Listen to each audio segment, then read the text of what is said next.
Dzień dobry, nazywam się Aleksander Chojecki, cały czas prowadzę audycje na temat zdrowia i szczęścia, miłości, na różne tematy. Rozpracowuję różne metody uzdrowienia i udoskonaliłem stare. I dzielę się swoimi doświadczeniami z Wami. Faktycznie co tydzień, a to i 2 razy na tydzień, daję jakąkolwiek informację. Dziękuję wszystkich za to, że oglądacie moje filmy, z ciekawością czasami mówicie, czytajcie książki moje. Ty też bardzo zaskoczony. Sam nie czytаю żadnych książek już dawno, a wy czytajecie moje, no to niesamowite.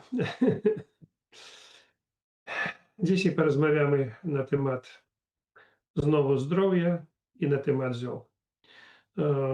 Wiele osób chcieliby być zdrowymi, a i tak używają różne suplementy, tabletki, diety używają dla того, żeby żyć zdrowym. Na samej sprawie wszystkie rozpracowki, które teraz istnieją, i one byli rozpracowane na podstawie ziół. Na podstawie leczniczych ziół tak wcześniej nazywались. Teraz zabroniono mówić, że zioła jest lecznicze, bo jest leki z tych ziół, które powinny używać ludzie, i one tylko dają słowo i działa lecznicze. Ja znajduję się w Rosji i тут nie ma zakazane słowa używać lecznicze zioła. To duży postęp jeszcze dzisiaj тут. I nie ma takiej dużej nagonki, chociaż też cały czas jest problem z tym, że farmaceutyka cały czas nasiadaje na ludzi, którzy używają to, co rośnie ich pod nogami. Давайте porozmawiamy na temat ziół, które potrzebne człowieku koniecznie, ja bym powiedział, koniecznie. I nie będziemy mówić o tych, jak liczyć jest najleczniczych, najzdrowszych, najdziałających takich ziół, ich około 2000,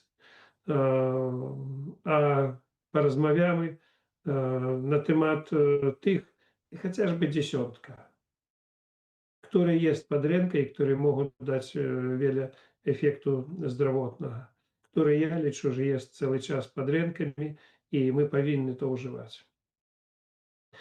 Давайте rozpoczniemy z takiego poważnego organu jak serce.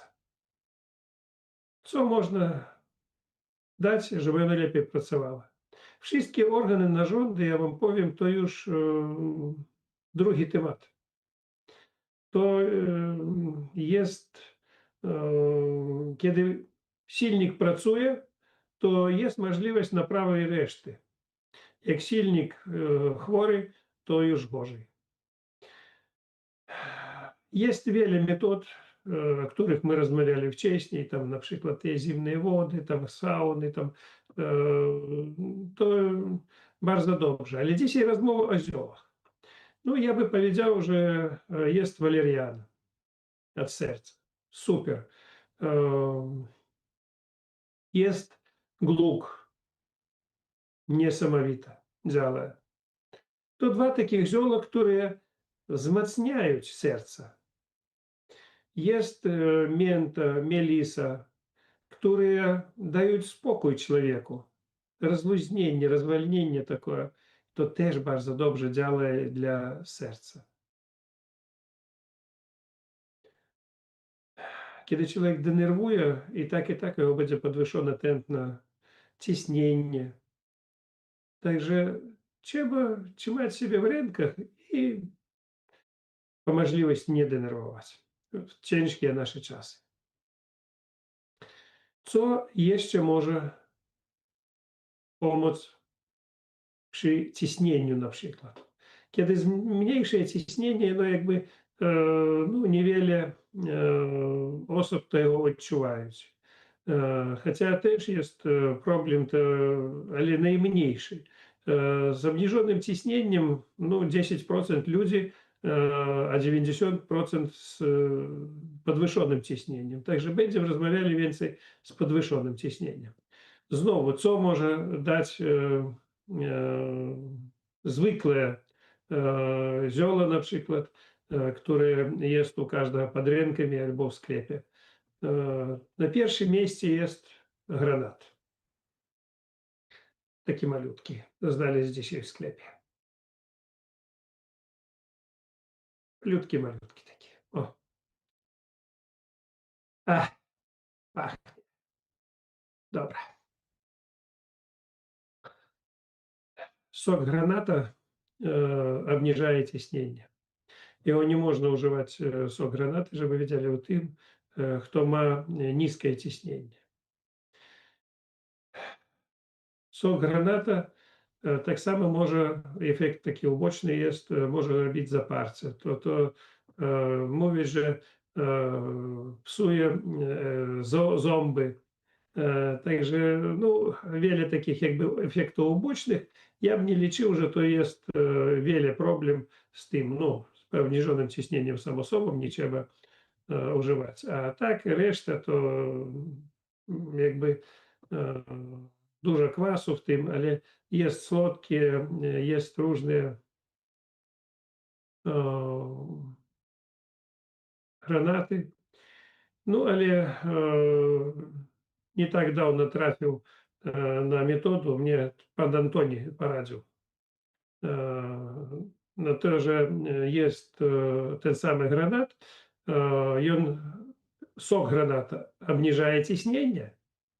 A вот jeżeli zmielić ten granat, przeciąć tylko górkę тут i z dołu nożem, a resztę skórę, sami pestki i sami te cząstki granata, wszystko zmielić mikserem i pić. No, jest to, ja zobaczył opisane, to, że działa, naprawiaje ciśnienie. To, co my mówimy, obniżaje, ale obniżaje sam sok granata, jak tabletka, wypił, obniżyła, no nie wypił, no nie obniżyła, a to naprawiaje. To już jest różnica. Trzeba zmielić i starczy pół granata, może даже mniejszego, bo to duży. Jest w każdym rzeczy jest efekty uboczne. Pierwsze, nie smakuje. Sam granat smakuje, a ten efekt uboczny mnie nie podobał się. Ja 2 razy spróbował. I drugi efekt uboczny, trzeba to robić 1 raz dziennie i wieczorem. Bo Antoni powiedział, że wszystkie, kto spróbowali, taka duża biegunka albo po pierwszym, albo po drugim razie. Ja tego szczęścia nie spotkał. Także no, widocznie nie na wszystkich to działa. Jest znowu efekt uboczny. Widocznie truje to robaków, widocznie oczyszczaje jelitę i wątrobę, to, co naprawiaje później ciśnienie. Także ta biegunka, efekt uboczny przy używaniu, ale efekt zdrowotny z powodu tego akurat oczyszczaється wątroba, oczyszczają żyły i powstaje już normalne ciśnienie. No, starczy popić ile trzeba i później będzie normalizowane ciśnienie. Spróbujcie. No, tylko nie rano, żeby nie poszukiwali na skrzyżowaniu ubikację. Antoni, możesz coś dodać, czy nie? No, najtrudniejszym pacjentem jest Aleksander Karecki. Poradziłem mu, żeby zastosował jeden dzień nic, drugi dzień nic. No ja nie wierzę po prostu, no. Trzeci dzień i słyszę, że też nic, tak? Nie, dzisiaj nie używał, bo jeszcze nie wieczór. A, rozumiem. Jeżeli podzielę, jak ja audycję będę prowadził. Kamerkę zabierzesz ze sobą. Nie, żartuję, ale naprawdę nie działają w żaden sposób, no nie wiem. Także No nie, a ja powiem samopoczucie, co ciekawe, samopoczucie bardzo dobre. Naprawdę. Czuję się dobrze. Może jak biegunka była, to może by było by źle, nie wiem, ale tak czuję siebie po używaniu, ale nie smakuje. To znaczy, Może granaty тут у нас под санкциями не z tych krajów, nie wiem. nie, wygląda tak samo, jak pokazywałeś. To tak samo wygląda, jak u nas kupione w markecie. To znaczy No, tak. wiesz, te, które ja używał, troszeczkę były gorsze. A, to znaczy tak, co bym radził, nie? Ja piję pół granata na przykład, ale pierwsze to trzeba go dobrze tam umyć, nie? Czy tam nawet sparzyć wrzątkiem i odkroić tą pupkę i koniuszek i przykroić go na pół. Tam pocieknie trochę soku, ale na talerzyku to robię i wrzucam do Lidlomixa, ale na przykład no, ktoś tam ma Thermomixa, ktoś tam ma coś tam innego, ale ja wrzucam i 2 szklanki wody wlewam i mielę to po prostu na taką papę wraz z tymi ziarkami, z tym wszystkim, no i zapijam wodą. No, trzeba to robić 2 tygodnie, żeby się unormalizowało ciśnienie, ale no ciężko jest to wytrzymać, bo czasami już nie można na to patrzeć. Chociaż w gruncie rzeczy, pomimo tego, że on nie smakuje, ale nie jest tak obrzydliwy na przykład jak olej na przykład. No, można to... Антоний, я хотел додать, że я zmielił 6 granatów i wypijał tego soczka tylko gdzieś, no nie można to podzielić jakby, ale po półtora granata i też nie podziałało. Zamiast pół. Ja nie wiem, co ty, Aleksander, jesz, jak ty jesteś po prostu wytrzymały człowiek na to, ale na przykład no, u mnie w rodzinie no, piję ja, pije mój brat, pije moja siostrzenica, no i tatę też, chociaż już wiekowy człowiek, ale też żeśmy go napoili tym granatem. Ale on tak samo pierwszego dnia powiedział, że nic mu nie będzie i na pewno takiego efektu nie będzie. No i nie było pierwszego dnia, ale drugiego dnia już jedziemy samochodem, w Lublinie jesteśmy na skrzyżowaniu, a on krzyczy do mnie: stawaj, stawaj, no ale gdzie światła i tak dalej. I Aleksander zna tą historię. No i zadziałało w końcu. Ja myślę, że może u ciebie z opóźnionym zapłonem, ale też zadziała w końcu. Zobaczył, no. Nie, no u wszystkich, komu poleciłem, działa. Naprawdę działa i Ja mówię, samopoczucie bardzo dobre такое, także no, może efekt ten uboczny biegunka nie обовязковый для того, żeby poprawiać ciśnienie i w ogóle. No i co? Na drugim miejscu jest aronia. Dobrze, skończymy z tym granatem, z tej bombą. Widocznie to jego przeznaczenie, wybuchy, żeby robił w środku. Chociażby w takim rodzaju, tak, nie? no właśnie. Na drugim miejscu dla obniżenia i даже dla uzdrowienia też od ciśnienia, od повышенного ciśnienia jest aronia. По-российsku to czernoplodna rabina. Też bardzo dobra rzecz i też ona działa nie tylko jako środek pilny dla obniżenia, ale też dla uzdrowienia. No i co? Jest potrzebno wam powiedzieć teraz czasy takie, że cały czas ludzie chorują na przeziębienie, na grypę, na te covidy, na wszystko. Kiedy ja tylko rozpoczynał się ten COVID, to ja powiedział wszystkim: jeżeli nie chcecie chorować w całości, to jest takie zioło Oman.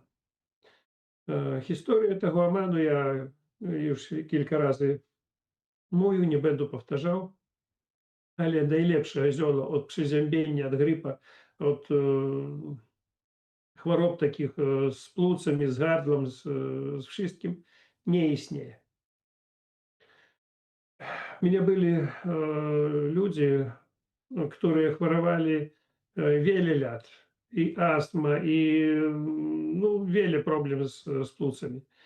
Takie ludzie palący, te, którzy pracowali w zakładach chemicznych, gdzie oni otruli sobie płuca przy używaniu omana, ich stan zdrowia naprawił się na tyle, że oni zapomnieli w całości o swoich problemach nie na jeden dzień, nie na dwa, nie na jeden rok, a na lata. Możecie wyobrazić. I tym, kto na dzisiaj męczyться po COVID-ach, z problemami jakimikolwiek, które powstali z powodu COVID-a, mówić COVID-a. Ja w to niewiele wierzę, że to jest COVID, bo w ten czas nikt nie chorował na grypa. Także wszystko to jest zwykłe wirusy, które byli i istnieli, tylko nazwy im dali inne. I wszystkie chorowali na to. Także, ale no, był i jest problem, kiedy człowiek choruje na takie wirusowe problemy. I jeżeli człowiek nie chce to chorować, albo teraz jest problem, używajcie Аман. Я лічу, że Аман trzeba używać razem z dziką różą. I ja taką mieszankę zrobił. I wiele lat my sprzedają w akademii i ja daję swoim pacjentom w rodzaju Oman, dzika róża i miód. W tym składzie jest wszystko. Oman działa na polepszenie pracy, można powiedzieć, płuc, to dotlenienie organizmu niesamowite. Аман jest najmocniejszym energetykiem, daje energię człowieku. Nie radzę używać Aman przed snem, bo człowiek może nie usnąć całą noc. Też jest taki efekt uboczny. Kto w ogóle nie śpi, temu radzę znowu Aman. Możliwe przez kilka dni człowiek dostanie energię, siły inne i będzie spał. Co ciekawe, czasami jest zioło, które nie można podawać człowieku zdrowemu, bo jego można otruć i on umrze. A chory, jeżeli mu nie podać to zioło, umrze. Dla jednego może być trucizną człowieka, a dla drugiego może być lekiem. I w medycynie jest taka ciekawa rzecz. To, co człowieku dajesz, kiedy człowiek nie śpi na przykład, to trzeba podać środek, przy którym zwykły człowiek nie śpi. Zrozumieli, nie? I takim jest też Aman, uniwersalnym środkiem. Piszуть o Amanie też, ja liczę troszeczkę może przesady, że ciekawą rzecz, o której jeszcze nie mówił, że efektem, no jakby nie efektem ubocznym, a zakazano używać kobietom, które jest w ciąży. Chociaż u mnie pili wszystkie, kto byli w ciąży, pili spokojnie, nie było problem. No i jednocześnie było w książkach opisane, że Oman, kiedy kobieta nie może zajść w ciąż, to powinna pić Oman. Ciekawe, nie? Znowu ciekawa rzecz. Kiedy kobieta zdrowa, normalna jest w ciąży, to jej nie trzeba pić Oman. A jeżeli kobieta ma проблеми, że może stracić dziecko, to w tej sytuacji trzeba pić aman. Możecie wyobrazić, i jak тут можна в голові це ціле замішання. Так делають зьола цікаво.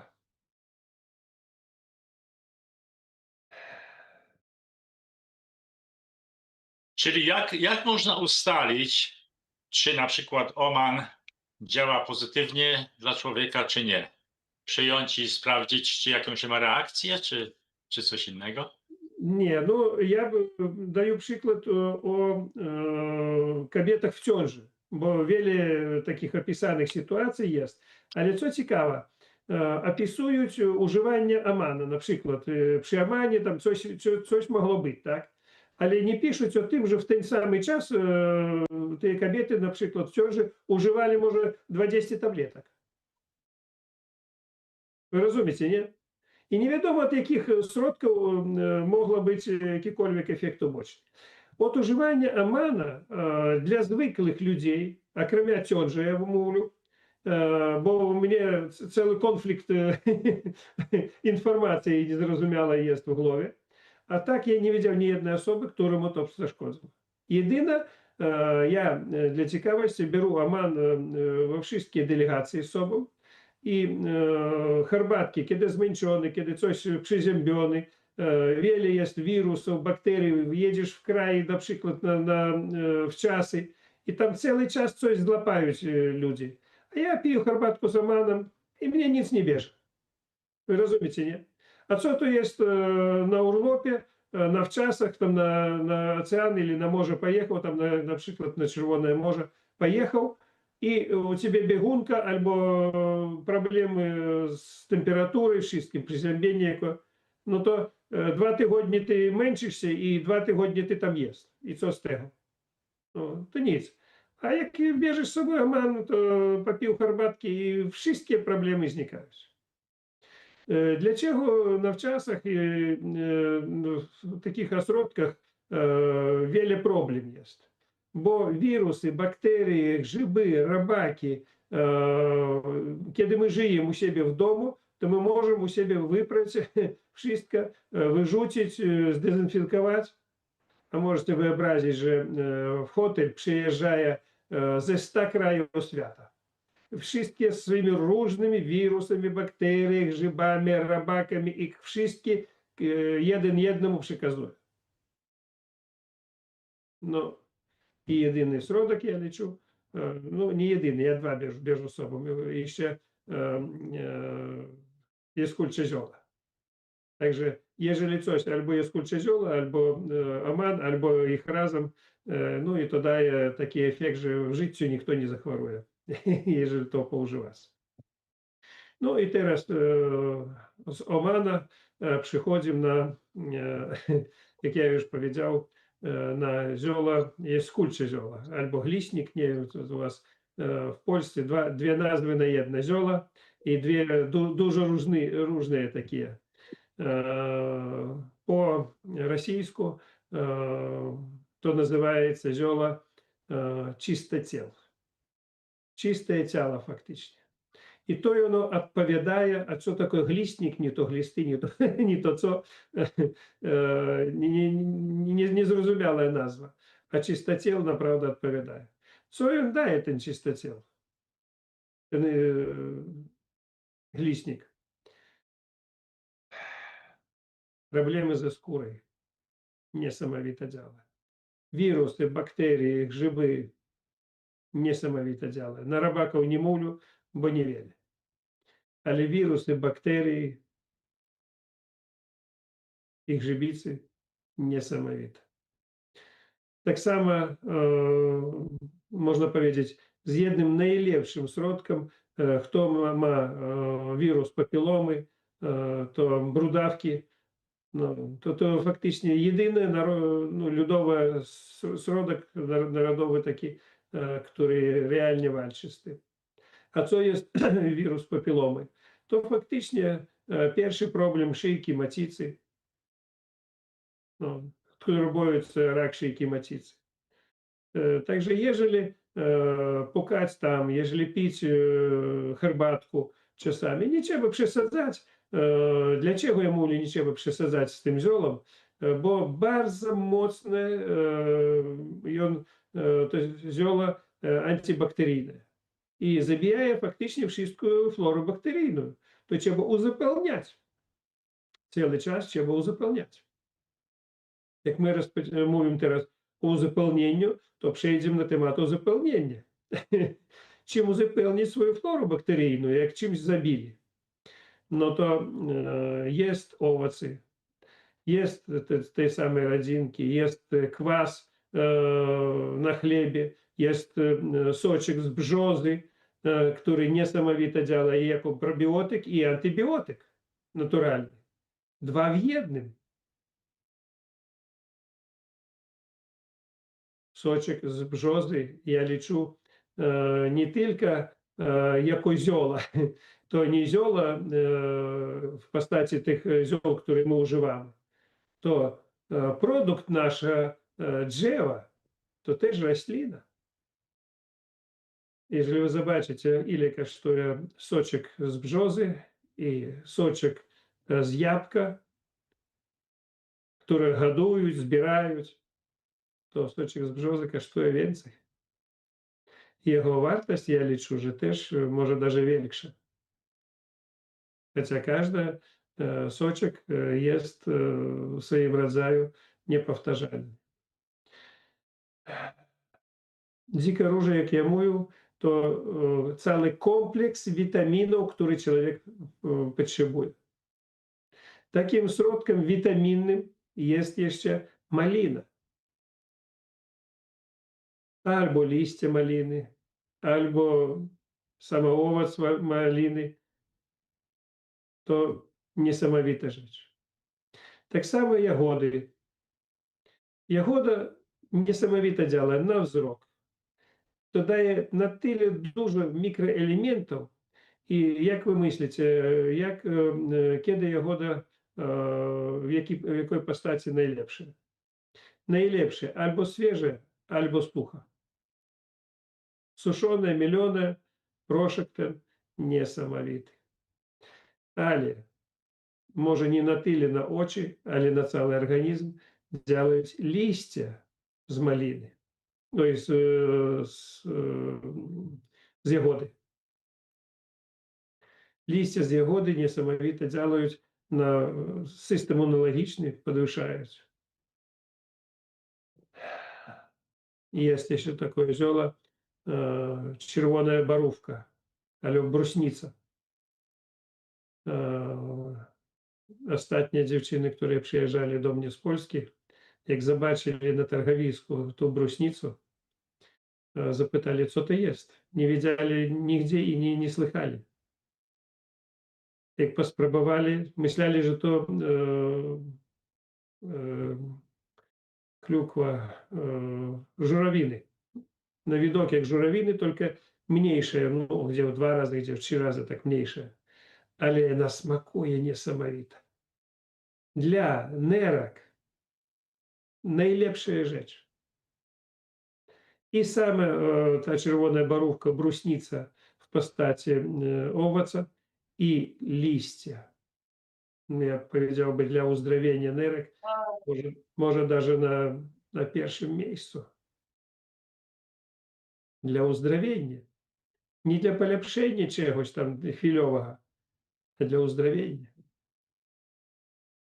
No i tak samo jest takie zioło polpala, jak my już mówimy o nerkach i rozpoczęli o takich głównych organach, to polpala. Polpala zioło, które pochodzi z Indii i India produkuje i 95% eksportuje, chociaż sam kraj bardzo duży. Ale w środku Indii mało kto wie o tym ziole, збирають його в тих місцях, де воно росне, і експортують. До моєго приїзду до Польщі в Європі, можу вам powiedzieć, ніхто не знав о тим зьолі в цілості. Так само, як не знав о користі яскульчого зьола і користі того самого оману, о котором мы mówili wcześniej. Dzięki mnie jest teraz zioła, które ludzie używają, a na takim stopniu, jak ja rozreklamował to, możecie wyobrazić, że faktycznie jaskólcze zioło, ten glistnik już jest zabroniony. Cud. Wszystko, co dobre, niektórzy chcieli, żeby tego nie używali. Czym więcej to działa, czym lepiej. Dla ludzi, ale nie dobre dla tych, kto coś może zabronić. I jeszcze jest zioło пиолон. Пиолон. Że вы видели в России квятки полынью, луну подавали в школе и в przedszkolu 1 września dzieciom, wszystkim, faktycznie z jednego wiadra, z jednej łyżki, wszystkim podawali, żeby wytruć robaków i żeby naprawić układ trawieniowy. Układ trawieniowy to najważniejsza rzecz dla dzieci i dla dorosłych. Układ trawieniowy działa na organizm człowieka tak, że to jest samo szczęście, bo 95% hormonów szczęścia produkuється w układzie pokarmowym i w jelitach.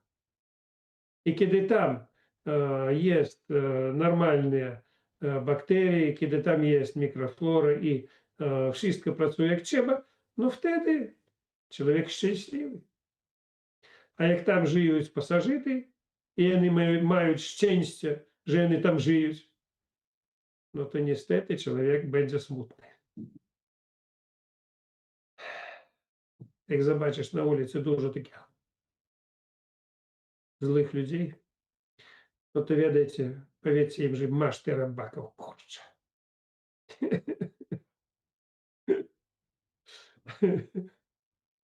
Jak ty taki zły. Myślę, że to nie żarty.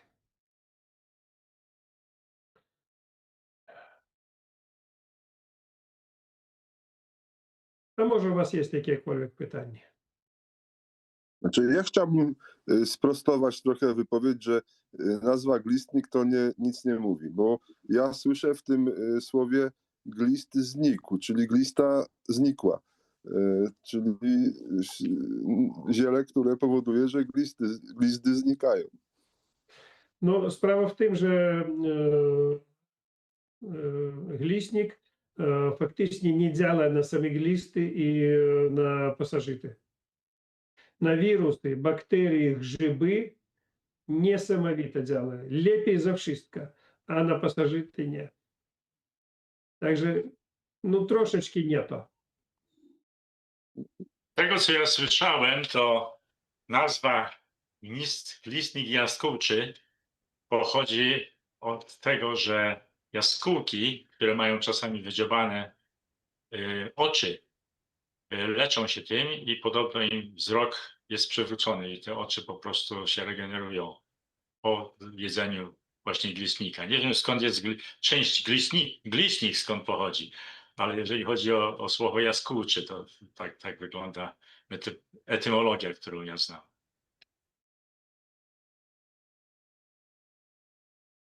No, proszę rozwijać ten temat. No, was tu dużo jest dzisiaj. No, 30 parę osób. Bardzo proszę. Ja rozpoczął temat, a wy dawajcie, przedłużajcie. No. To dobrze. Może jeszcze ja mogę, tak? Tak, proszę.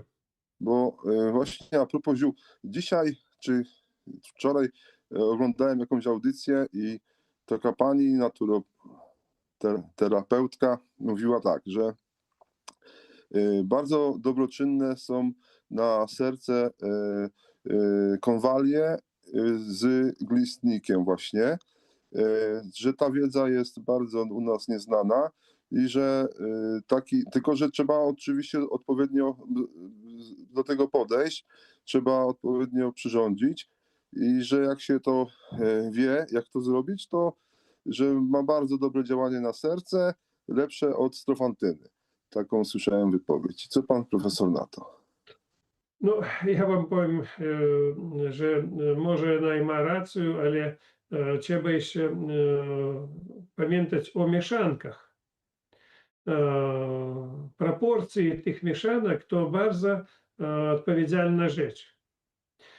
Ja,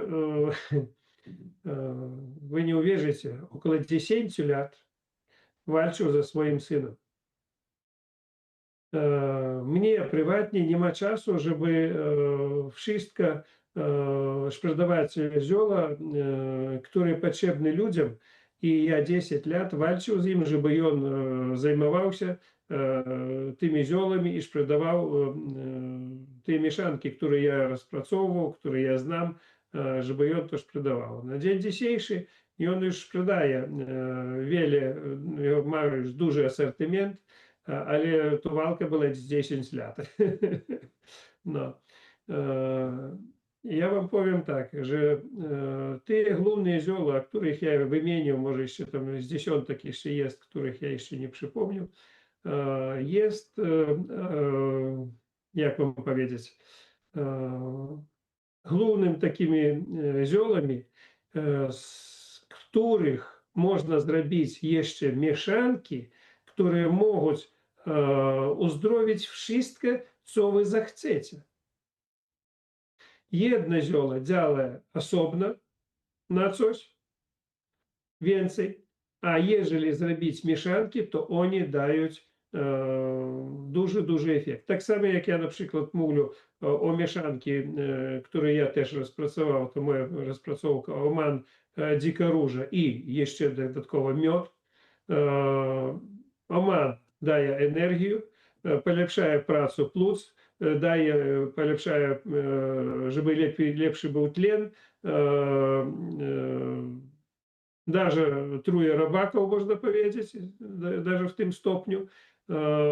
Dzika róża to witaminy wszystkie, które potrzebne organizmu człowieka, a miod tam wszystkie elementy, które jest i sacharoza, glukoza, można powiedzieć, i też energia, która powinna być u człowieka. Wiele komponentów w jednej mieszanki. Mieszanka, ja mówię, nie tylko 2 zioła, a jeszcze dodatkowo miod. To faktycznie mieszanka z 3 komponentów. I to powinno tak być. Jest zioła, które używаются без cukru, bez mioda, tylko powinny oni być. Jest niektóre zioła, na przykład ja radzę na przykład dla profilaktyki można dodawać полпалу niedużej ilości w różne mieszanki. Ale jeżeli chcesz polepszyć pracę nerek i oczyścić od kamieniów, od piaska w nerkach, to trzeba tylko jedno zioło używać. Żadnych komponentów nie używać. Даже z wyżywieniem tam trzeba oszczędzać, żeby nie było coś, nie zneutralizowało to działanie. Zioły to cała nauka, dlatego ja mówię z synem cały czas byli tam, no ja nie powiedział, że duże konflikty, on też nie ma dużo czasu, ale no w końcu zrobił tak, że mieszanek dużo tam uruchomił i zioła. Znowu, my mówimy teraz o ziołach. Ja powiem, że samo zioło jeszcze ma, no można powiedzieć, nie tylko rodzaju, na przykład piolun. Żeby wiedzieli, jest 300 rodzajów piolunu. 300. Od такого маленького до 2,5 метра.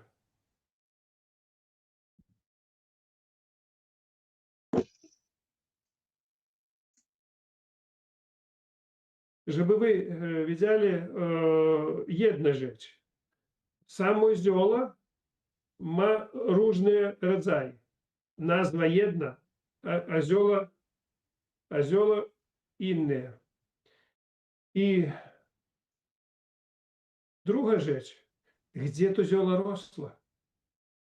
Ja тут у Сибірі, наприклад, збирав яскульче зьола, і його вартість того, що я збирав на Білорусі, і то, що я збирав в Польщі, цілості інна.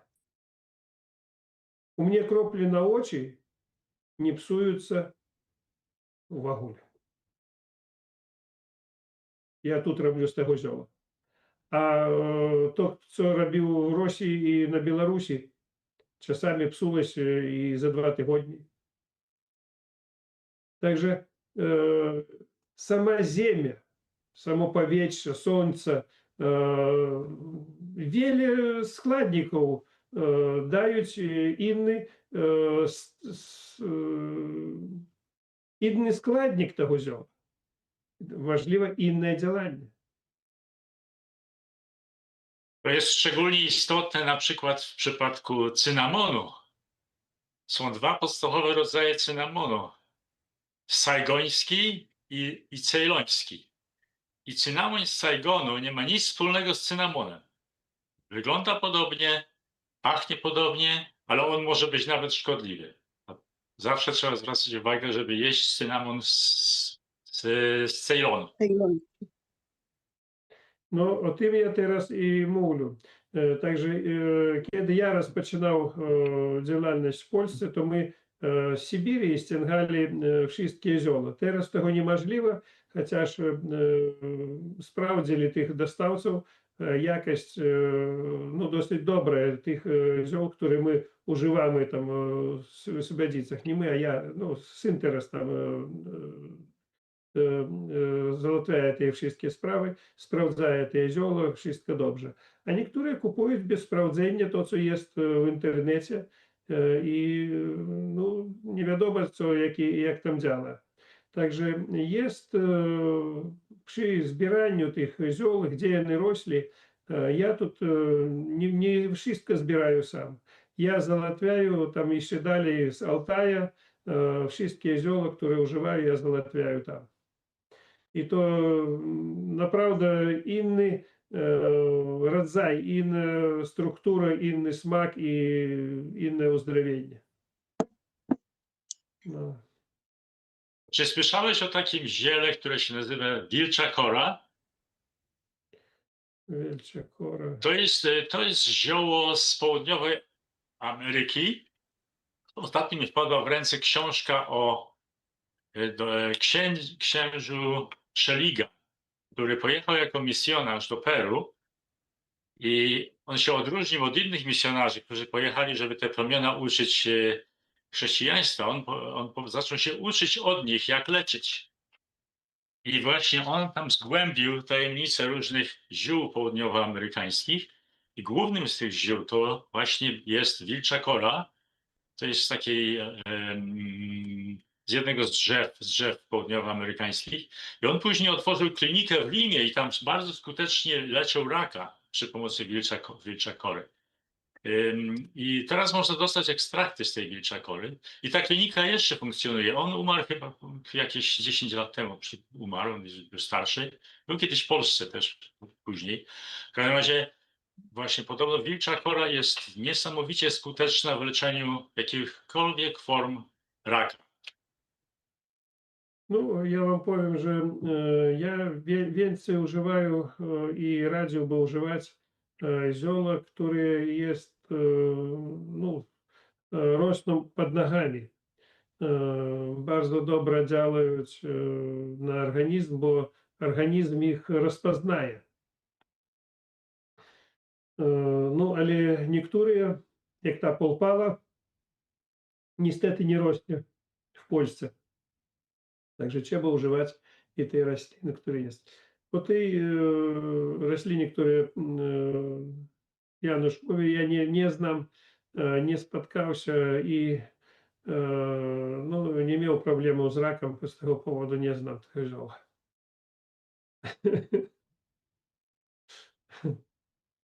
Ну, Jeszcze вот, abstrahując trochę od ziół, ostatnio słyszę na internecie, że niektórzy ludzie rekomendują na przykład picie albo nafty, albo terpentyny w celu pozbycia się pasożytów. Co myślisz na ten temat? ну, Антоний, No, piłem naftę. я не пил, так же я даю głos temu, kto pił. Piłem. No, ja różne rzeczy robiłem. Ale dojechałem do Aleksandra, a Aleksander mówi, ale dureń. No nie mów wszystkim tak, no co ty, no. Wiesz, co tam w internecie powiedzą, ale głupek, no. Nie.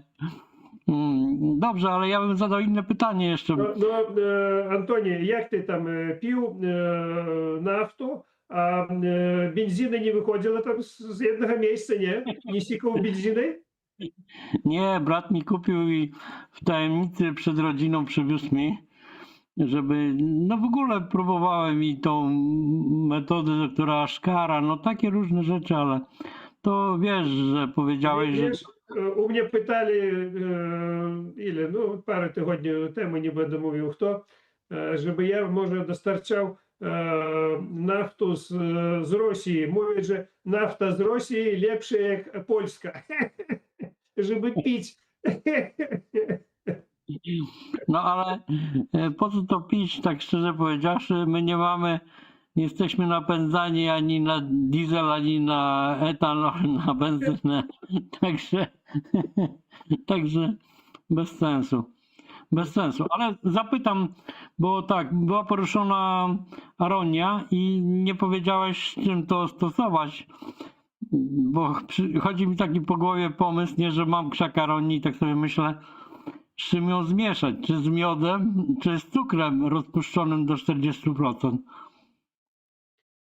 Ja myślę, że wystarczy aronię, to owoc, zrobić taki soczek z jej i pić rozpuszczony z wodą. I z A tym, nie- co tobie smakuje. A nie z wodą przyzukryskowane? Z wody kreskowane jakoś. Z wodą. A, z wódką ty masz. To ja tylko chciał jeszcze porozmawiać. My mówimy o ziołach, mówimy o wszystkim, a w jakich rodzajach to używać. Także z wódką też może być. I w ogóle większość ziół wcześniej używali w większości to w nalewkach. Polek. Mówisz o nalewkach.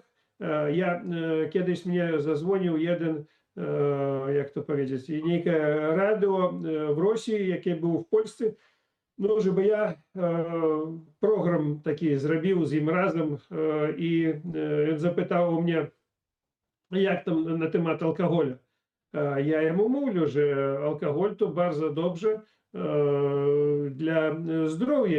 On był wcześniej, takie jego przeznaczenie było z ziołami, najlepsze takie mieszanki były.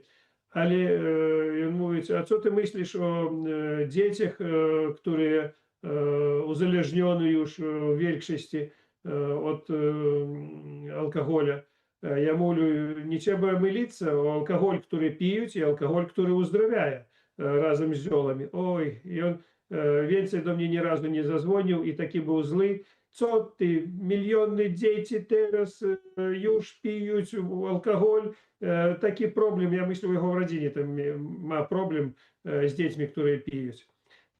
Nie ma nic wspólnego z alkoholem, który ludzie piją uzależnione i jest zioła, które na alkoholu i jest środkiem leczniczym. Do mnie przyjeżdżało dużo muzułman, które nie pili wcześniej, którym zakazano pić. I powiem wam, że wszystkie, kiedy przyjeżdżali, ja im dawał nalewku, to po oczyszczaniu wątroby, to w różnych takich sytuacjach. Mówię, есть на zewnątrz, pryskanie ciała nalewkami, jest wypić. I oni wszystkie dzwonią do siebie, do rodziny, żeby zapytali у takich duchowych swoich przywódców, czy można używać. My przyjechali do ośrodka, a тут mówić, że jest alkohol, ale on jako na ziołach, jako leczniczy, czy można tego używać. I wiecie, ні jednemu nie odmówili dla tego, żeby oni nie używali. Wszystkie używali i to ze zgody swoich przywódców duchowych. W alkoholie jest jeden problem. Jest dawka lecznicza, a jest dawka zabójcza. Jest przeciwwskazanie, trzeba pić leczniczą dawkę. Co jest lecznicza dawka? Ja leczу, i nie tylko ja. Я przyszedł tu w Rosji w jeden szpital, i tam było na pierwszym miejscu, jak tylko wchodzisz, taka duży plakat taki był i napisano, ile normalna norma używania alkoholu dla człowieka dziennie, dla kobiety i dla mężczyzny. I było napisane, że dla mężczyzny 60 ml, dla kobiety 40. Norma, ви можете wyobrazić. Ale jak oni przekraczają normę w dziesiątki raz, no niestety, to już nie norma. Ja naprawdę był zdziwiony. A co leczy? I że było napisane, jakie choroby leczy. I przed tym było choroby to serca, choroby układu pokarmowego, wirusy. No tak i jest. Wcześniej lekarzy w trakcie wojny albo czegoś nie było czemu myć ręki, nie było ni mydła, niczego. No to wódką, alkoholem, spirytusem umyli i możesz choć wchodzić w ciało. No. Możesz robić operacje i bez niczego. Czy ta norma się odnosi do 100% alkoholu, czy do 40%? Даже 40% można. A nie, no norma była na wódku. Tak, na 40. No.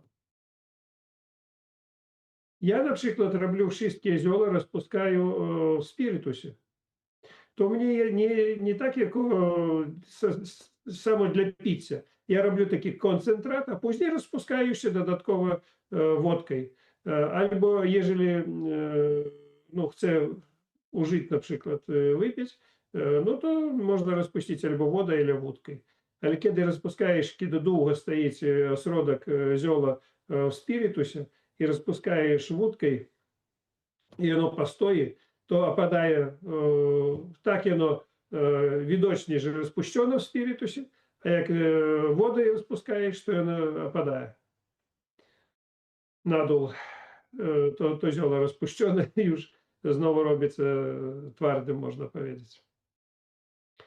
No, pierwszą nalewkę, kiedy ja zrobił, ja pił 15 lat i później, jak wyrzucał z tego butla te zioła, które ja dał, a najlepsze zioła, nie te zioła, które даже my teraz no, widzimy faktycznie, sprzedаються, to zioła suche, a najlepsze zioła to zioła, które my zrywamy świeże. I kiedy ja zrywał zioła, podawał do tego butla świeże zioła i później wyrzucał, to za 15 lat tylko ogonek taki był, a wszystko było rozpuszczone. Możecie wyobrazić. Także zioła rozpuszczаются realnie w alkohole, jeżeli jest no, odpowiednie warunki i czas. Niektórzy jeszcze nie zdążą podać do alkoholu te zioła, a już wypili. A niektórym ja radził, no, mówił tak, trzeba podać zioła do alkoholu minimum 2 tygodnie, podtrzymać i można pić. No to niektórzy 2 tygodnie trzymali, później wylewali alkohol, który już był rozpuszczony tam z ziołami, a to zioło już wyrzucali. Ja mówię, co wy robicie? No ty ж powiedział 2 tygodnie. Ja mówię, no to ж minimalnie. Można trzymać 100 lat. Po co wy wyrzucacie? Możecie долить і później додатково алкоголь, як трохи випили, то долили, і так от цілий час, щоб воно було. Так само herbatki. Kiedy ja był w Chinach, ja był zdziwiony w całości. My pijemy herbatkę, dajemy gotowaną wodę na przykład, albo gotujemy herbatkę, a oni dają pierwszy raz gotowaną wodę do zioła i wylewają to, jakby oparzyć tylko i wylić. A później jeszcze z 10 razy dają i 10 razy piją herbatę ponownie, w to samo zioło dolewając wody. Także też teraz wam mówię, nie tylko zioło wy jeden raz ugotowali i już, czasami ja na przykład robię, zioło dzisiaj ugotował, zrobił herbatkę i wypił, następny dzień na tych samych ziołach я знову готую herbatkę ziołową i dodaję świeżej. Te same i świeże jeszcze. To inny rodzaj, kiedy zioło już, ono zielone, ono z jego wyważyć, wyciągnąć bardzo ciężko za jeden raz. To jak drzewo, no co drzewo, no z tego drzewa trzeba gotować i gotować. Także za każdym razem, kiedy ty gotujesz na drugi, tam, na trzeci даже raz, to wy wyciągacie inne składniki. Inny rodzaj działania tych ziół i tego, co u nich jest.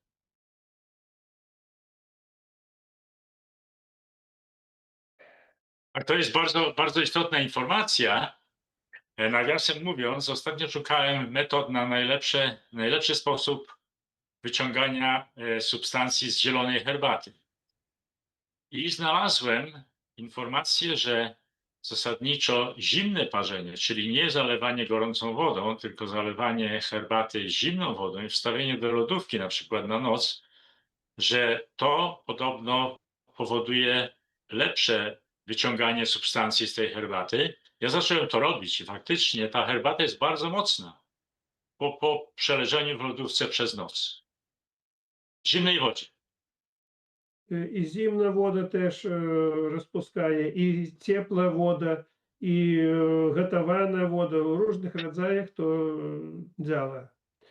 No, także i alkohol też wyciągaje, też różny, jak mam powiedzieć, różny procent alkoholu wyciągaje w różnym stopniu. Na przykład даже взять прополис.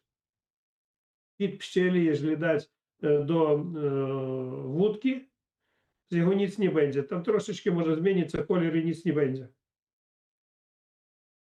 Najmniejszy procent alkoholu dla propoliusa powinien być minimum 60, najlepszy 95. Wtedy on rozpuszczaється i wtedy on działa.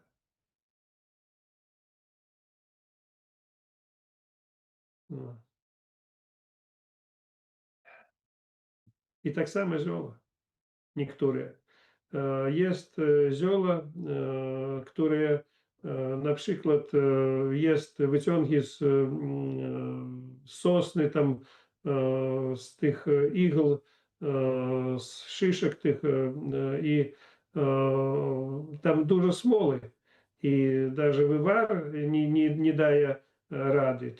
Tylko alkohol i tylko mocny może rozpuścić te wszystkie składniki. No.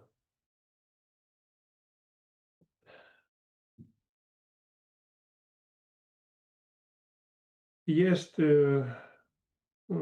no, nie wiem, na jaki temat jeszcze wy chcecie co zapytać.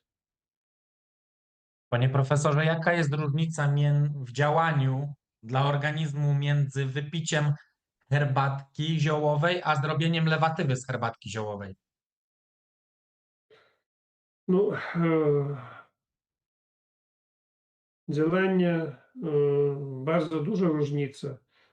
Pierwsze, kiedy wy pijecie przez układ pokarmowy z góry do dołu, to przychodzi i uzdrawia jeszcze dodatkowo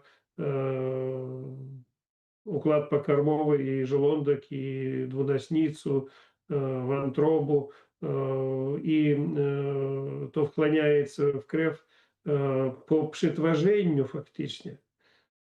A kiedy podajecie przez lewatywę, to faktycznie wszystkie składniki, które jest, oni podаються faktycznie bez zmian i inne działanie. Faktycznie przez układ pokarmowy dostarczaється bardzo dobry temat ruszył, dziękuję, na temat lewatyw. Jeżeli my chcemy podziałać mocniej faktycznie tymi samymi ziołami, które my wymieniali teraz, to działamy przez lewatywy. To najmocniejsze działanie, bezpośrednie, bez żadnych zmian. Так само у каждого человека иначе działa układ pokarmowy, u kogo więcej kwasu, u kogo mniej, wątroba więcej pracuje czy nie, trzustka pracuje, daje egzemy czy nie. I to samo przetworzenie już zmieniается u każdego człowieka inaczej. A przy lewatywie bezpośrednio to wszystko podaється w krew i działanie takie bezpośrednie, można powiedzieć. Panie profesorze, można zadać pytanie? Tak, proszę. Mam pytanie odnośnie nalewek z ziołami. Jeżeli się stosuje zioła z jedną nalewką, to jest jakiś powiedzmy okres, ile się powinno stosować bezpiecznie? Nie wiem, czy to jest miesiąc czasu, 3 tygodnie, 2 tygodnie, jest jakaś reguła? No, też bardzo dobre pytanie, bo ludzie nie wiedzą, jak to używać bezpiecznie i zdrowotnie. Liczyться, że jeżeli człowiek używa więcej 10 dni alkohol albo даже no, leki na podstawie alkoholu, to on może dostać uzależnienie. Zrozumieli? Także maksymalne używanie powinno być maksimum 10 dni. Później powinna być przerwa, minimum 5 dni, bo 5 dni będzie wychodzić alkohol jeszcze z organizmu człowieka. Kiedy organizm już oczyścił się od alkoholu, to znowu można powtórzyć. A czy to jest prawda, że, bo ja słyszałem też w książkach, czytałem, że jeżeli się stosuje właśnie nalewki, to też się powinno dodawać kwas askorbinowy, czy tam witaminę C, ponieważ witamina C jakby łączy się z alkoholem i też jest jakby prozdrowotne jakby właściwości, oczywiście odpowiedniej dawce. Nie, to niekoniecznie. Ale witamina C, ja powiedziałbym niekoniecznie, ale witamina C polepszaje pracę układu pokarmowego przy używaniu alkoholu. Ja by tak powiedział. Okej. No, Drugie tak pytanie, samo, bo jak człowiek używa dużo alkoholu, to można wypić soczek z ogórków kiszonych albo konserwowanych i wychodzi tak, że polepszaється praca organizmu po otruciu даже od tego alkoholu przy dużych dawkach. Także тут kwas cytrynowy i on to witamina C faktycznie, ona polepszaje układ pokarmowy i to łatwiej organizm pracuje. jeszcze jedno pytanie odnośnie brzozy, bo tutaj pan profesor mówi, że bardzo fajnie jest pić właśnie soczek z brzozy. No oczywiście, że jest fajnie, a pytanie jest, na brzozie też znajduje się taki grzyb, się nazywa huba, białoporek i tak. Halo? Czego, tak? I ten białoporek, czyli huba, to jest taki grzyb, który rośnie, on jakby wyciąga z tej sosny, z tej brzozy jak najwięcej tych składników. I pytanie, czy ma pan profesor doświadczenie z tym grzybem? Ну, дуже тих грибів вживали przy nowotworach różnego rodzaju, brali nalewki, maści robili, no wiele takich rzeczy. Ja wam powiem, że to jest efekt bardzo dobry, ale to przy nowotworach na przykład i przy chorobach ciężkich takich ludzie robią jeden niepoprawialny taki blend. I oni używają coś w ciągu tygodnia. I jak zobaczyli efekt jest czy nie ma, to rzucają i następne coś. Znowu tydzień zobaczyli, dobrze czy źle, i następne. I oni myślą, że u nich nie ma czasu na uzdrowienie i spróbują metody jedno za jednej, a efekt powinien być długotrwały taki. I nie trzeba czekać efektu pozytywnego od ręki. To niemożliwe nawet teoretycznie. Tak samo większość z tych rzeczy, które działają przez długi czas i dają efekt przez długi czas, to co ty teraz mówisz, te rzeczy oni działają, tylko bardzo długo to trzeba używać. Jest Okej, rzeczy, dziękuję. które efekty widoczne i od razu. Na przykład to same jaskólcze zioło, ten sam oman, ten sam pielun.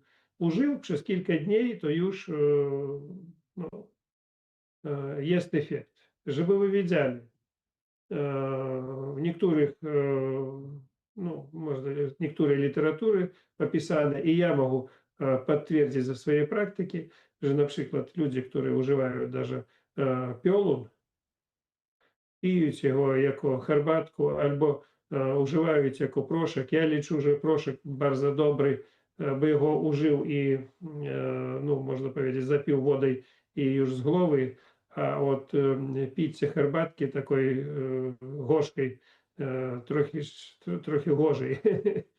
No. I przy używaniu na przykład piolunu ніхто nie zachoruje nowotworem. Tak samo ніхто nie zachoruje nowotworem przy używaniu jaskólczego zioła albo omanu. Nie zachoruje. Tak samo w ciągu roku ніхто nie zachoruje, kto wypije nalewku z grzyba, sromotnika bezwstydnego. Znowu o sromotniku bezwstydnym cała Europa nie znała, że on jest leczniczy. We wszystkich książkach napisali, że on trujący. Też do dzisiaj mnie niektórzy piszą, słuchaj, a jak to używać, bo on jest trujący i jakie dawki mogą być. Nie ma tam ni jednego składnika trującego. Nie istnieje. Panie От profesorze, jeszcze takie Японцы pytanie, bo написали по поводу того, że on jako мухомор називається срамотник. To muchomor. Z tego powodu jego opisali jako trujący. A na samej sprawie tam nic. Także jest wiele takich no, naturalnych rzeczy, zioł, grzybów, roślin, które działają bardzo mocno. Tylko nie trzeba czekać czasami za 5 minut. Antoni, jesteś? Antoni? Tak, jestem.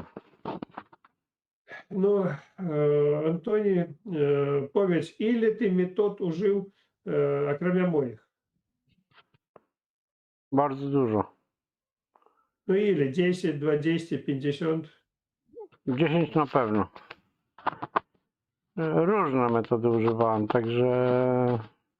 Ale co się później okazało, były nieskuteczne i już, no. Powiedziałeś, że jak nie zobaczyłeś i zobaczyłeś dziurę w nodze, to powiedziałeś, że... To co ja powiedział na temat twojej dziury z tej dziury w nogi? No, że no głupek jeden zrobił sobie krzywdę, a teraz nam przyjdzie go leczyć i nie zajmować się tym, co trzeba, tylko tą dziurą w nodze będziemy się teraz zajmować. No. No jak dziura w głowie, no to dziura i w nogi, no. No to metoda doktora Aszkara to ziarko gorczycy było wkładane, robione czosnkiem, dziura w nodze, liście kapuściane były przykładane, żeby limfa schodziła i tak dalej. No nie pochwalałeś tej metody, nie pochwalałeś jak i wiele innych, no. Dzwonisz do mnie, pytasz się, co tam teraz robię. No jaki głupek normalnie, znowu coś wymyślił. No po co to robić? To trzeba się na głowę leczyć, aniżeli po prostu na jakieś nowotwory. Ale Aleksander, powiedz mi, kora osiki, czyli kora osiny, jest pomocna? Kora osiny bardzo dobry środek dla dezynfekcji. I ja liczę, że bardzo mocny środek dezynfekcji. To przeciw wirusów, bakterii działa bardzo dobrze. Bardzo dziękuję. Bardzo znana taka metoda. No, wiele takich jest środków, ale to naprawdę działa. Dlaczego w saunach używają więcej osiku, deski z osiki? Bo nie sami z siebie dezynfikują. Przychodzi może 100 osób dziennie w tą saunę, a ta osika dezynfikuje samo po sobie no, siebie. No. Ні бжоза, ні інні drzewa nie tak no, w saunach daють takiego efektu. Może zakazić się czymś jeden od jednego, a przy używaniu tego drzewa, dokładnie tego tylko, daje taki efekt. Jakie pytanie jeszcze u Ciebie, Antonie, jest? Ja mam pytanie do pana Antoniego na temat tej nafty. Jak to było? Czy ta nafta działała i w którą stronę ona działała? Odpowiem, ta nafta w ogóle nie działała, po prostu oprócz niedobrego smaku, odbijania później po prostu, cały czas było takie odbijanie i no dziwnie się czuł żołądek po tej nafcie. Ja nie widziałem jakichś efektów leczniczych. Rzekomo ono ma tam zwalczać jakieś tam robaki czy bakterie, czy nawet wirusy. No ja nie czułem jakichś znaczących efektów. No tyle mogę powiedzieć na temat nafty. No wypiłem jej 3 czy 4 buteleczki, ale ale niestety na mnie to Ale nie działa. benzynu nie było, tak? Paliwa nie zrobił sobie, nie? No nie. Można by zrobić wydech i podpalić i wtedy można występy robić. Я tylko chciał powiedzieć, trzeba było gdzieś to podpalać, zobaczyć, czy to działa, czy to wychodzi benzina, czy nie. No, ty nie podpalałeś widocznie, nie? Bardzo taki fajny humor widziałem ostatnio. Przepraszam, ale powiem. Po prostu taki fajny humor, że rozmawiają no dwóch jakichś takich żołnierzy rosyjskich, którzy siedzą gdzieś tam. Jeden siedzi jeszcze w tym w hangarze takim lotniczym, a drugi gdzieś tam daleko jest i dzwoni jeden do drugiego i mówi tak: Sasza, a my wczoraj wódku pili, wino pili, a paliwo lotnicze my też pili, a no też pili. To mówi: słuchaj, nie idź do ubikacji, bo ja do ciebie z Tokio dzwonię.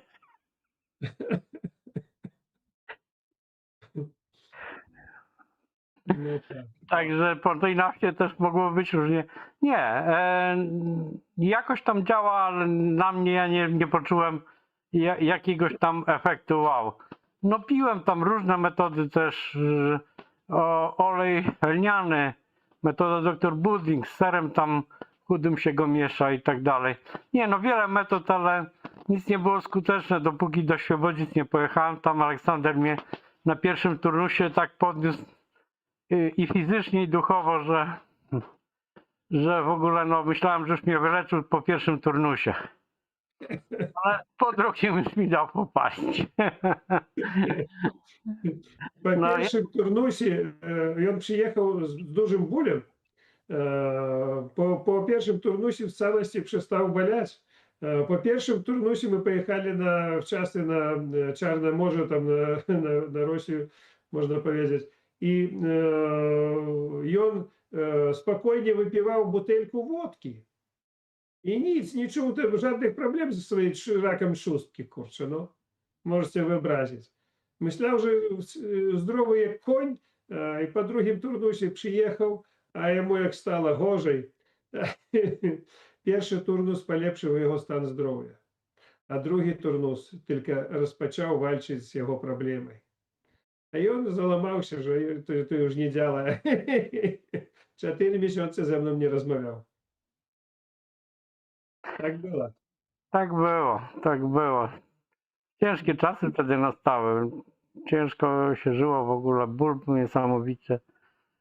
Organizm się generował, ja o tym... Organizm walczy, nie trzeba czekać od wszystkich problemów ze zdrowiem, tylko polepszenie. Jeżeli organizm będzie walczył realnie, to będzie pogorszenie. Tak samo jest jeden efekt uboczny od używania tego samego Omana. Najlepsze zioło, super, ale jest efekt uboczny. Może człowiek kaszleć даже dobrych 2 miesiące. Kaszel taki będzie ciężki, duży i jakby co to choroba. Ale to nie choroba, to będzie wyrzucenie tych problemów, które jest w płucach. Ono będzie oczyszczało te płuce. No. Później one będą jak zegarek, ale trzeba pomęczyć. No. Tak jest. No co, Antoni? Kiedy szykujesz się do mnie? Paszport tam robisz, tak? Tak. Niestety nie chcieli mi wydać wizy, bo paszport 7 miesięcy traci ważność, no już teraz 6. No niestety. Ja myślałem, że to celowo mają niechęć do jakiegoś tam Polaczka, żeby nie wyjechał na Syberię. Nie, to od roku do pół roku, jeżeli jest taki termin, od pół roku i mniej termin ważności paszporta w ogóle nie patrzeć, nie dają wizy nie w jednym kraju. A od pół roku do roku to już na rozpatrzenie, to też nie za bardzo. Problem nie w tym, że ty wyjedziesz czy nie wyjedziesz, ty za miesiąc wyjedziesz, ale jest różne sytuacje w kraju, kiedy paszport stanie nieważny, gdzieś jaki wypadek, gdzieś jakie problemy zdrowotne. I człowiek zatrzymał się i on nie może ruszyć po kraju bez paszporta ważnego, rozumiecie, nie? I w tym jest problem.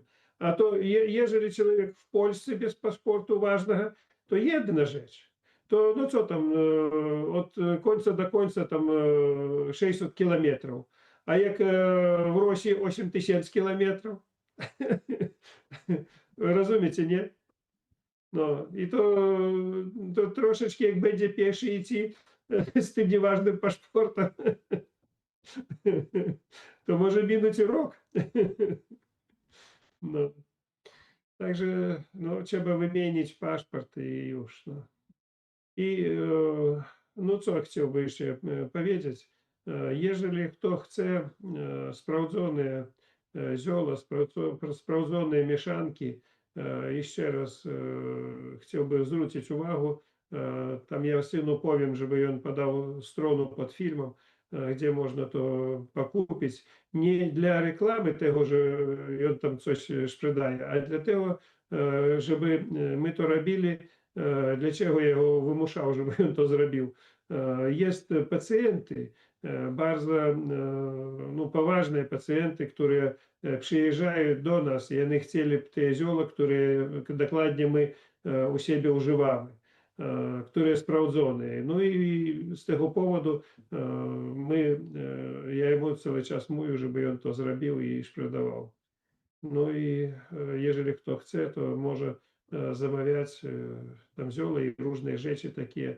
Faktycznie to, co my sami używamy dla siebie, dla pacjentów, to my wszystko powoli tam sprzedajemy. No, my, to ja mówię jako my, ale teraz to syn sam to wszystko radzi. Ja його tylko naprawiаю w tym kierunku. W Polsce konsultacje jakiekolwiek robię. але powiem, że bardzo rzadko, bo on już radzi dużo lat sam i wie w różnych sytuacjach czasami, jak my z nim rozmawiamy, i on już wprawie bardzo dobrze radzi sam sobie, no, z wszystkimi problemami, które ludzie przyjeżdżają. Widzicie, każdy lekarz, i on szkolится jednemu tematu, jednej chorobie, jednym organem na przykład, a do nas przyjeżdżają ze wszystkimi chorobami, ze wszystkimi problemami i my powinny wiedzieć więcej, jak każdy lekarz w swoim tylko kierunku. I te same zioła my powinny znać na tych ziołach, żeby pomagać ludziom. Ту методу, którą ja rozpracowałem, ona i tak jakby uniwersalna od wielu chorób, ale przy każdej dolegliwości jeszcze około 10-15% my powinny no, czasami dać to, co człowiek potrzebuje, dokładnie dla niego.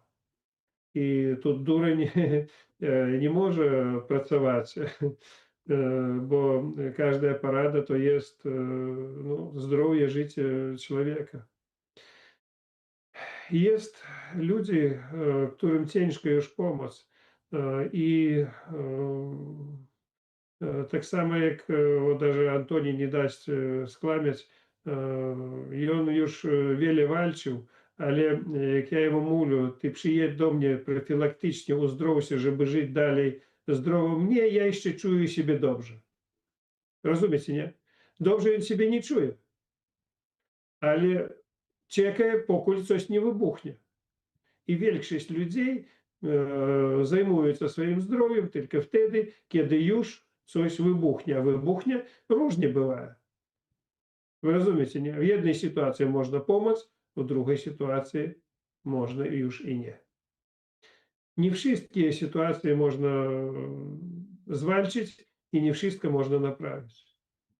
A jeżeli даже i naprawić, to dla tego czasami trzeba lata. Lata. A nie jeden dzień, nie 2 dni, nie 10, żeby zobaczyć, to działa czy nie. Czasami trzeba używać metody, które latami trzeba używać, żeby po kroku zmienić. Trzeba wymienić komórki, które uszkodzone, wy rozumiecie, nie? A ich jeden cykl tylko regeneracji u niektórych, no będziemy tak brali, od 1 dnia do 12 lat. Jeden cykl wymiany komórek do 12 lat. Na przykład w tej samej śluzówki w jelitach wymieniające za parę dni wymieniające komórki śluzówki. Tak samo w tych samych jelitach jest jedna warstwa, która wymieniается w ciągu 12 lat. Вы можете wyobrazić? Jedna warstwa tam wymieniается w ciągu 2 miesięcy.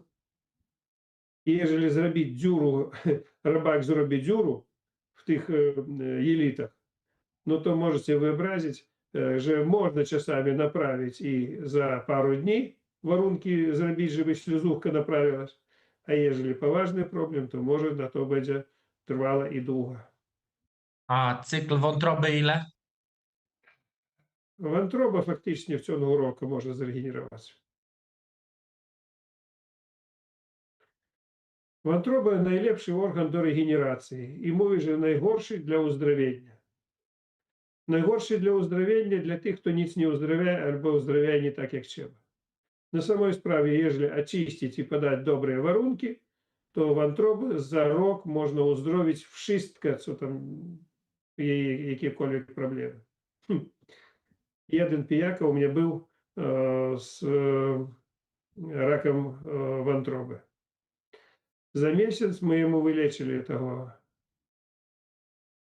raka faktycznie. A on przyjeżdżał jeszcze z kolegami. No i znowu pijąc wódkę, i on pyta, coś tak kurczę nie tak. Nikt nie może wyleczyć, a on, że mnie kurczę jeszcze i wyleczył. і naprawdę wyleczył. Jak to może być, a? I znowu dawaj pić wódkę.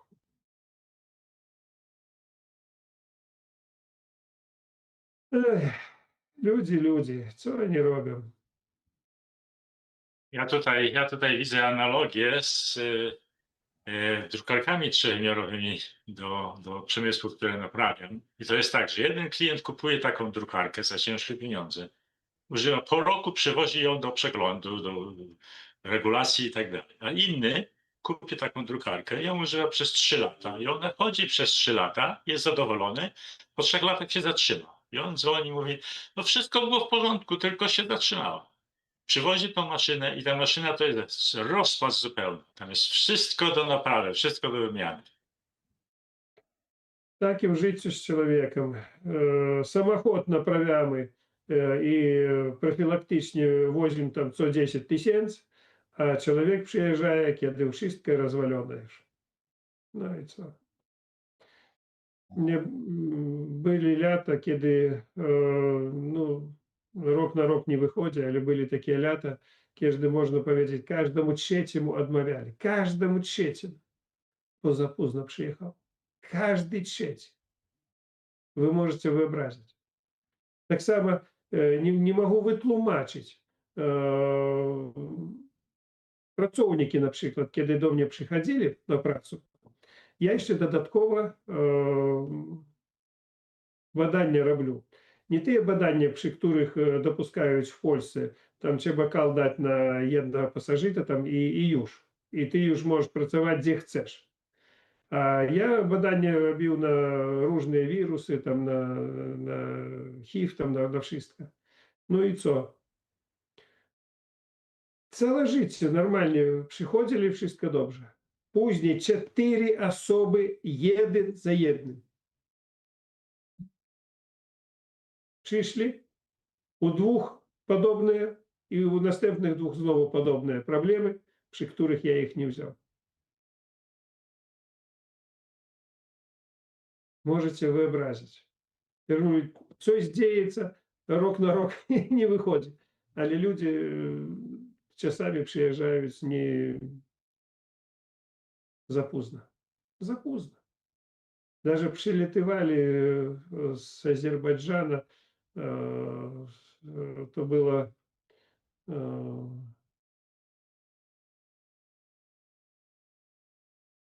проблема z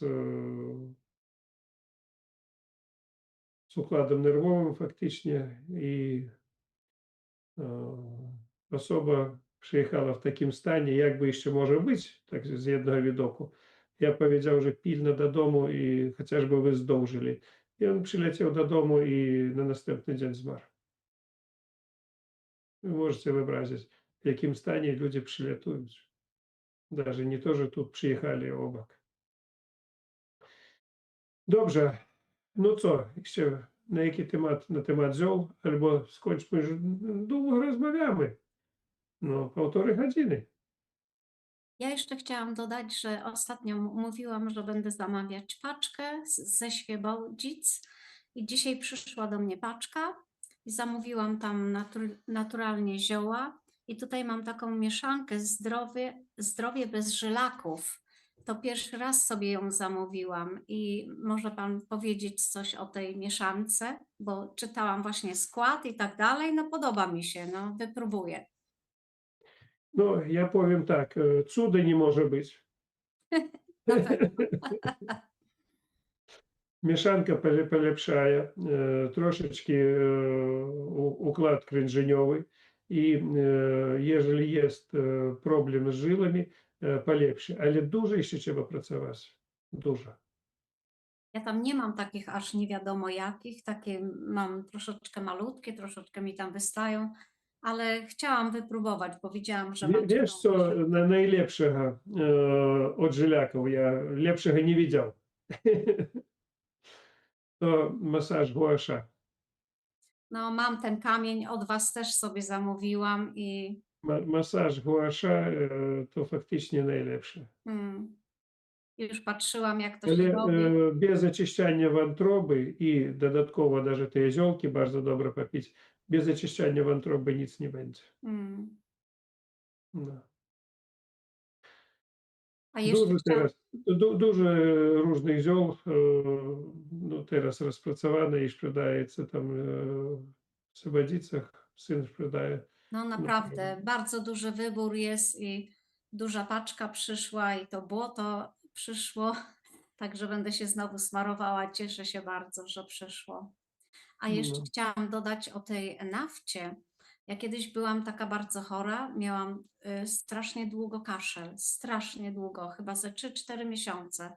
I ktoś mi zaproponował, żebym wzięła właśnie tą naftę piła. I po tej nafcie wypiłam butelkę i jakoś przeszło mi. Nie wiem, czy już miało przejść, czy rzeczywiście nafta mi pomogła, nie wiem, ale w każdym bądź razie już nigdy nie dostałam takiego kaszlu, jak miałam. Naprawdę bardzo długo miałam taki kaszel tutaj, wszędzie. Kto wie, może coś i jest i w tej nafcie. Może, No. bo człowiek No, wszystkiego próbuje. nie można tego i wykluczyć, i nie można tego jakby udowodnić. Dużo jest ludzi, którzy używawszy даже coś, uzdrawiający nie od tego, co uzdrawiali, co oni używali, a czas.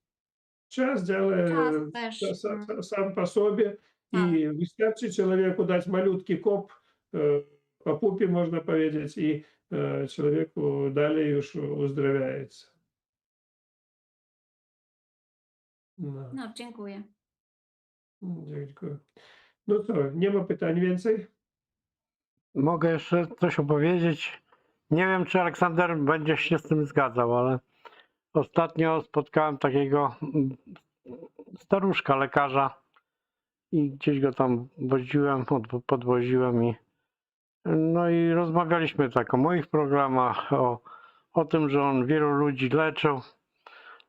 No mówi, że nowotwory są straszne i kończą się w jeden sposób, ale powiedział, że ludzie, którzy mają misję, nie chorują. Ludzie, którzy właśnie powiedział, że pierwszy taki typ pacjentów to ludzie, którzy mają misję, czyli tam jakiś cel, czy jakieś tam zajęcia bardzo ważne, to właśnie on mówi, że raczej ta choroba ich nie dotyka, albo jeśli ich dotyka, to w nieznaczącym stopniu sami sobie z tym radzą. Ludzie, którzy są bardzo gniewni i wybuchają tym gniewem na zewnątrz, czyli tam krzyczą, mówi, że cholerycy, to też rzadko chorują na nowotwory. Oraz ludzie, którzy mają wielką miłość tam do męża czy do żony, że połają tą miłością, że to jest ich tam takie ogniwo napędowe, to też rzadko chorują.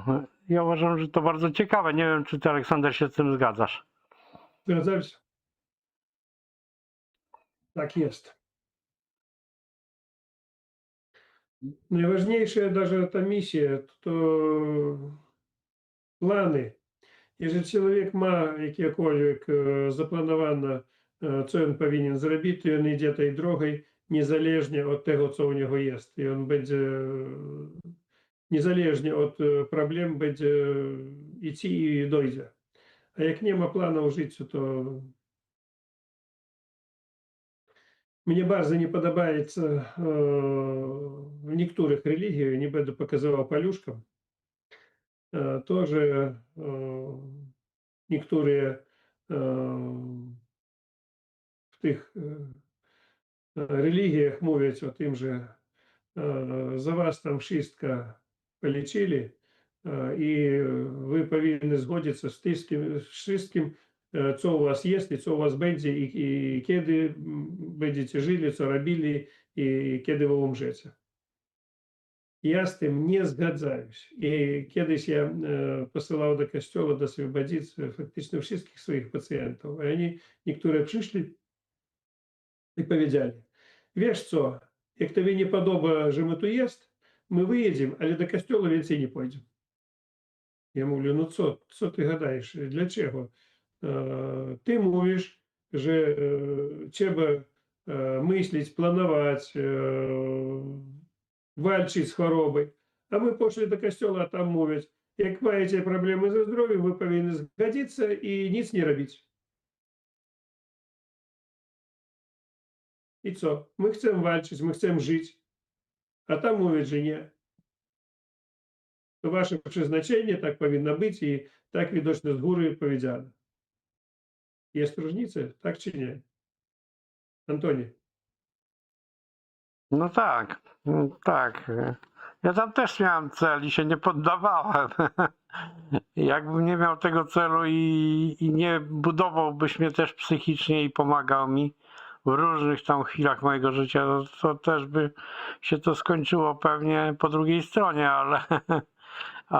ale no jestem i cieszę się zdrowiem, Так, а naprawdę. то, co ja tobie по радио там вислав, ти зałatwiаєш ту справу, ти чи ні?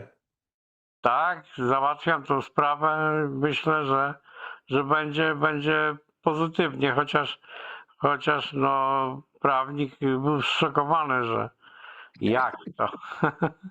Jak to? Ale nie miał nic przeciw, tak? Nie no, mówi, że to jest moja wola. No, czy chcę chodzić na rozprawę, czy nie chcę, to jest moja wola. No, mówi, że każdego klienta wolę musi uszanować. No, oczywiście. Ale dziękuję. Też bardzo ciekawe podejście do sprawy. Nie słyszałem nawet i nie wiedziałem, że są takie możliwości. Można powiedzieć innym troszeczkę na ten temat, nie? Można. Антоній там cały czas ma problemy z sąsiadami tam, no i cały czas jakby walczy i mu dokuczają z zazdrości, z nienawiści, z wielu przyczyn. I cały czas tam sądy robić wszystko na korzyść, a cały czas jego tam walczyć. I teraz chciał wyjechać, ale mówić tam sąd powinien być i znowu trzeba iść tam, no. W Polsce i w Europie jest zasady, że ty powinien być uczestniczyć albo powinien uczestniczyć prawnik na sądach. Ale jest międzynarodowa praktyka, że ty możesz napisać pismo, żeby wszystkie sprawy, tę sprawę rozpatrywali bez twojego uczestnictwa. I bez prawnika, bez nikogo. To bardzo niekorzystne dla prawników. Вы rozumiecie, nie? Bo prawnik powinien zarabiać na każdej sprawie. Wygrają czy nie, to nie ma znaczenia. Jeżeli Antoni faktycznie, no wiele jest znaczenie tam, wygrają czy nie wygrają, jest znaczenie, można powiedzieć. Ale co z tego, będzie na tym sądzie czy nie, to i tak decyzja leży na sądzie. Co by on tam nie powiedział, to i tak nie ma dokładnych zakonów, dla czego jest sądy.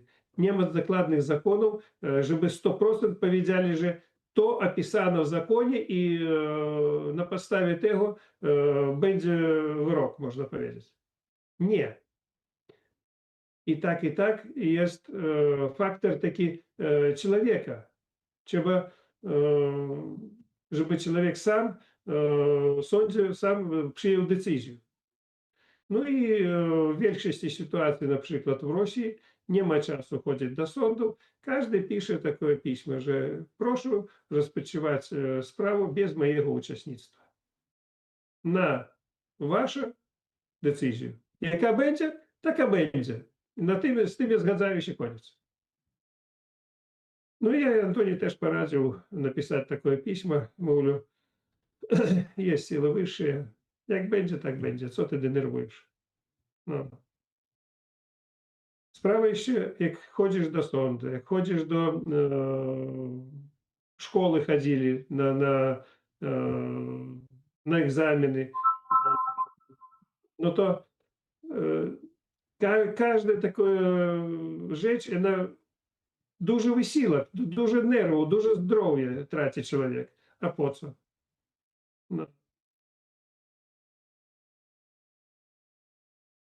Я давал przykład u siebie w Rosji. Chciał pokupić kawałek ziemi тут w sanatorium. Она была в винайму. Ну і przyszedł do urzędu. Oni mówią, nie wolno sprzedać tam zgodnie z wielu przepisami. Dobrze, mówię, ja napisał podanie, mnie odmówili, ja podał do sądu, przychodzę do sądu, a urząd napisał tam na 10 listów wszystkich przepisów, dowodów, że to nie wolno. Dokładnie tę ziemię nie można sprzedać. I kiedy była sprawa w sądzie, ja uczestniczył, ja chciał tylko powiedzieć coś w swoją obronę, można powiedzieć. W sądzie mnie posadziło, nie dało słowa. Ja myślę, że kurczę, tych 10 listów, plus тоже zła na mnie ta sądzie. Następne posadzenie tam powiedzieli, że trzeba jechać było no, za 2 czy 3 tygodnie, coś, albo za miesiąc, nie pamiętam. Za miesiąc gdzieś tak. I nie pojechał ja. I myślał, że ja przegrał, bo wszystkie przycił. Co to? Minęło może z parę miesięcy, nie wiem. Dzwonić z urzędu, przyjdź, podpiszy umowę. Ja mówię, jaką umowę? Na sprzedażu ziemi. Jak na sprzedażu? Mnie ж odmówili. Jak odmówili, sąd przyznał, że ty masz rację. Rozumiecie, nie? Я даже не poszedł do sądu, w ogóle даже nic nie pisał. Nie poszedł i koniec. No. Wiele sprawami my liczymy, że my załatwiamy te sprawy. A nad nami jest jeszcze siła wyższa, które też coś tam kierują widocznie. My męczymy, my denerwujemy. A czasami trzeba odpuścić w całości i zapomnieć o tym. Jak będzie, tak będzie. Ja tak zrobił. Ja wygrał. Wy rozumiecie, nie? Ja pokupił ziemię za 6% wartości. Zgodnie z zakonem. I już. Także czasami nie trzeba wiele denerwować. Jak będzie, tak będzie. Jest siły i już. A pokupić ziemię potrzebno było, bo w umowie na wynajem było napisane, niezależnie od tego, że u mnie tam jest nieruchomość, jeżeli ja nie wpłacę w ciągu 2 miesięcy po kolei dzierżawę, to faktycznie umowa nie ma znaczenia i mogą moją ziemię zabrać, a ja ze swoimi budynkami. Zrozumieli, nie? No, a co to jest zrobić, żeby komuś tam podobaється coś, żeby 2 miesiące nie wpłacić dzierżawę tej ziemi? No, różne sytuacje jest. Także ryzykować ja nie chciał, albo wkładajesz w tą ziemię, albo nie i udało. No. Teraz prywatna ziemia. No, widocznie ktoś tam na górze pilnuje interesy, więcej jak my. My myślimy o tym, że my myślimy. Na samej sprawie my tylko gdzieś tam paluszkom swoim pokazujemy, bo siły wyższe nie mogą pokazać. No. Dobrze. Tak, Antoni, mówię, nie denerwuj, jedź za swoim zdrowiem, a tam jak sprawy plagą, tak czy nie. Tak było, Antoni? Tak było. Ale faktycznie, jak się tam po prostu człowiek angażuje, to ściąga może i jakieś negatywy i tak dalej. Nam się wydaje, że coś tam powiemy, że jesteśmy nieodzowni przy tym, że tam wyłuszczymy swoje sprawy, a nie zawsze to nawet na sędziego dobrze działa, że jesteśmy impulsywni, czy za dużo mówimy, no po prostu. Bo my uważamy, że mamy rację. Niekoniecznie sędzia czy tam jakiś adwokat twierdzi, że faktycznie jak tak mówimy, to mamy rację. No zresztą ja nie jestem prawnikiem, także na tym się nie znam.